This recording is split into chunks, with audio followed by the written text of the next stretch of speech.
Ahmedabad plane ક્રેશની ઘટનાને લઈને કેન્દ્રીય એવિએશન મંત્રી રામ મોહન નાયડુએ મહત્વની માહિતી આપી છે. તેમણે પુષ્ટિ કરી છે કે આ દુર્ઘટનાની તપાસ હવે તેના અંતિમ તબક્કામાં પહોંચી ગઈ છે. હાલમાં AAIB સહિત અનેક એજન્સીઓ આ મામલે સઘન તપાસ કરી રહી છે.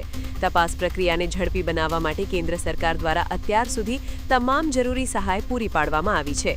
આગામી 1 મહિનામાં જ આ ઘટનાનો ફાઇનલ રિપોર્ટ સામે આવે તેવી પ્રબળ શક્યતાઓ છે, જેનાથી સમગ્ર ગુજરાતને સાચા કારણોની જાણ થશે.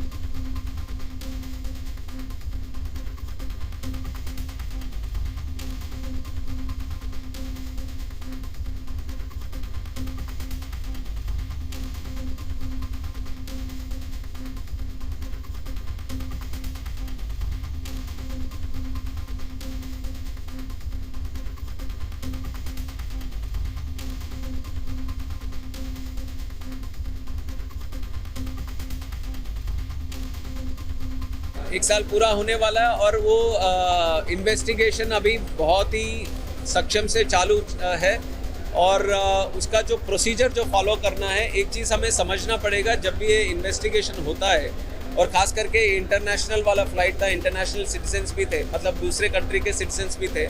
इसको कोई भी क्वेश्चन कर सकता है. जो रिपोर्ट आता है it will be up for scrutiny.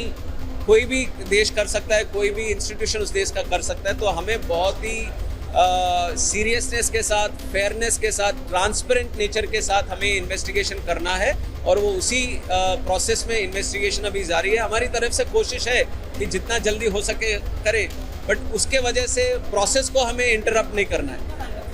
तो अभी लास्ट में ही है प्रोसेस, जो इन्फॉर्मेशन हमें मिला है, बट वो इंडिपेंडेंटली AAIB वो इन्वेस्टिगेशन कर रहा है. तो उनको जो रिसोर्सेज चाहिए वो सब हमने दिया हुआ है.